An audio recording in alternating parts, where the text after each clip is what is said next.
اعوذ باللہ من الشیطان الرجیم بسم اللہ الرحمن الرحیم۔ آج جو حدیث پاک ہم نے پڑھنی ہے یہ مشہور حدیث پاک ہے، آپ علماء سے سماعت فرماتے رہتے ہیں۔ اس کی وضاحت مختصراً ہم نے پڑھنی ہے۔ اللہ رب العزت کی پاک بارگاہ کے اندر عاجزانہ دعا ہے کہ رب کائنات ہم سب کو آقا کریم علیہ الصلوۃ والسلام کی تعلیمات پہ کما حق عمل پیرا ہونے کی توفیق عطا فرمائے۔ حدیث پاک ہے ان ابی ہریرہ قال قلت یا رسول اللہ صلی اللہ علیہ وآلہ وسلم انی اسمع منک حدیثا کثیرا انساه۔ نبی کریم علیہ الصلوۃ والسلام کی پاک بارگاہ کے اندر حضرت ابی ہریرہ رضی اللہ تعالی عنہ عرض کرتے ہیں کہ یا رسول اللہ، میں آپ سے بہت ساری حدیثیں سنتا ہوں لیکن انسا ہو بھول جاتا ہوں۔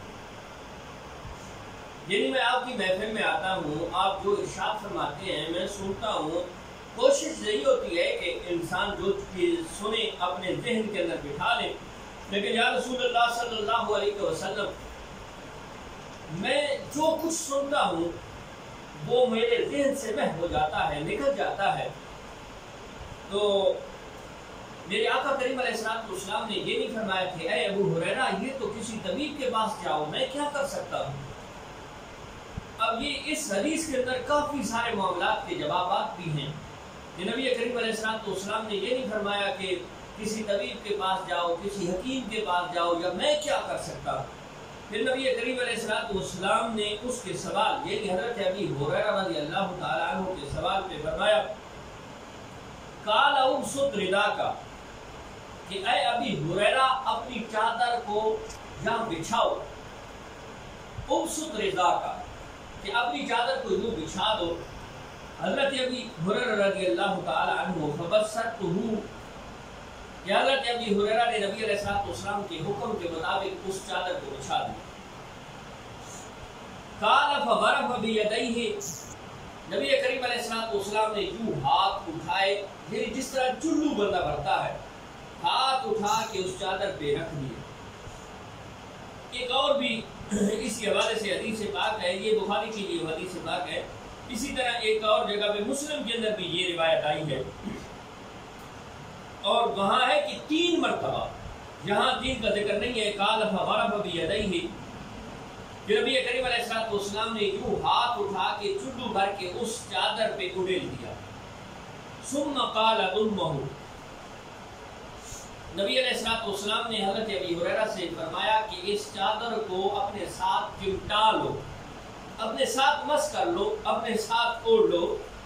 فضممتہ، حضرت ابی ہریرہ رضی اللہ تعالی عنہ اس چادر کو اپنے ساتھ چمٹا لیتے ہیں، اوڑھ لیتے ہیں، اپنے سینے کے ساتھ لگا لیتے ہیں۔ اب اس چادر کا فائدہ کیا ہوتا ہے؟ نبی علیہ الصلوۃ والسلام سے یہ سوال کیا تھا، جو کچھ سنتا ہوں، بہت ساری حدیثیں سنتا ہوں لیکن وہ میرے ذہن میں نہیں بیٹھتی، وہ میرے ذہن سے نکل جاتی ہیں، تو آپ میرے لیے کچھ کریں۔ تو نبی علیہ الصلوۃ والسلام نے چادر بچھانے کا حکم دیا، پھر چلو بھر کے اس پہ اڑیل دیا، فرمایا اس کو چمٹا لو اپنے ساتھ۔ حضرت ابی ہریرہ رضی اللہ تعالی عنہ اس کو چمٹا لیتے ہیں، پھر اس کو چمٹانے کے بعد اس کا اثر کیا ہوتا ہے؟ حضرت ابی ہریرہ رضی اللہ تعالی عنہ جو فرما رہے ہیں، یہ حدیث ہے بخاری کی، کسی عام کتاب کی نہیں ہے، بخاری کی، اور وہ بخاری کے قرآن کے بعد اگر کسی کتاب کا مقام و مرتبہ ہے تو وہ بخاری ہے۔ تو اسی بخاری کے کتاب العلم کے اندر یہ حدیث ہے کہ حضرت ابی ہریرہ رضی اللہ تعالی عنہ فرماتے ہیں فما نسیت شیئا بعدہ، کہ حضرت ابی ہریرہ فرماتے ہیں کہ مجھے جب میرے مصطفیٰ نے فرمایا کہ اس چادر کو اپنے سینے سے اپنے ساتھ چمٹا لو، میں نے اس کو چمٹا لیا، تو اس کے بعد جو کچھ میں نے سنا، جو کچھ بھی میں نے سنا وہ مجھے کبھی نہیں بولا۔ فما نسیت شیئا بعدہ، اس کے بعد میں کوئی چیز بھی نہیں بولا۔ مختصراً اس کی وضاحت پھر میں اپنی گفتگو کو سمیٹتا ہوں کہ سہو اور نسیان میں فرق کیا ہے۔ نسیان میں علم کی صورت حافظہ اور مدرکہ دونوں سے نکل جاتی ہے، یعنی جو قوت ادراکہ ہے، جو قوت حافظہ ہے۔ نسیان کی صورت میں علم ان قوت حافظہ اور قوت مدرکہ دونوں سے نکل جاتا ہے، اور سہو میں علم کی صورت صرف مدرکہ سے نکل جاتی ہے اور حافظہ میں موجود ہے۔ اور سہو اور خطا میں یہ فرق ہے کہ سہو میں معمولی تنبیہ سے انسان سمجھ آتا ہے۔ سہو یعنی جب بھول لگتی ہے تو انسان معمولی سی تنبیہ کے، کسی کے بتانے پہ، کسی سے مختصر سے اشارہ کرنے سے، معمولی سے اشارہ کرنے کے ساتھ ہی انسان کو سب چیزیں یاد آ جاتی ہیں بندے کو۔ لیکن خطا میں معمولی تنبیہ کافی نہیں ہوتی۔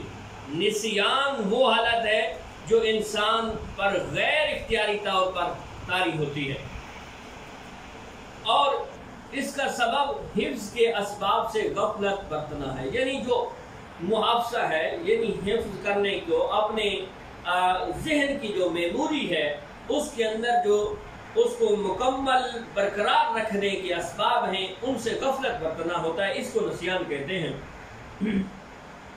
لیکن یاد رکھو کہ یہ حدیث کافی سارے مسائل کو حل کر رہی ہے۔ اب کوئی تو یہ کہے کہ نبی علیہ السلام سے صرف علم شرعی حاصل کرو، دنیاوی معاملات کے اندر مدد نہ مانگو۔ اب میں کہتا ہوں کہ وہ سیدنا حضرت ابی ہریرہ رضی اللہ تعالیٰ عنہ کوئی عام انسان تو نہ تھے نا، اور یہ بھی ہے کہ وہ عاشق تھے، کوئی منافق تو نہ تھے۔ عاشق نے جب نیر مصطفیٰ نے فرمایا کہ اے ابی ہریرہ اس کو اٹھا کے اپنے سینے سے اپنے ساتھ چمٹا لو، اگر کوئی اور ہوتا، منافق ہوتا، تو کہتا یا رسول اللہ اس پہ تو میں نے کوئی چیز بھی نہیں دیکھی، اگر میں اس کو اپنے ساتھ چمٹاتا ہوں، اپنے ساتھ لگاتا ہوں تو کیا فائدہ ہوگا۔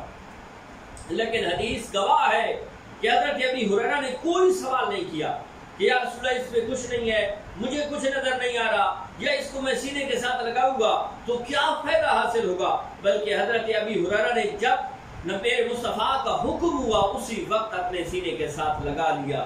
یہ عاشق ہوتا ہے کہ جو محبوب حکم دیتا ہے، جو محبوب کہتا ہے، عاشق اس پہ کوئی اعتراض نہیں کرتا، سوال نہیں کرتا، اس پہ اپنے کمنٹس نہیں کرتا، بلکہ جو حکم ہوتا ہے اسی کو بجا لاتا ہے۔ اور اسی حدیث سے یہ بھی ثابت ہو رہا ہے کہ میرے مصطفیٰ جو دینا چاہیں دے سکتے ہیں رب کی عطا سے۔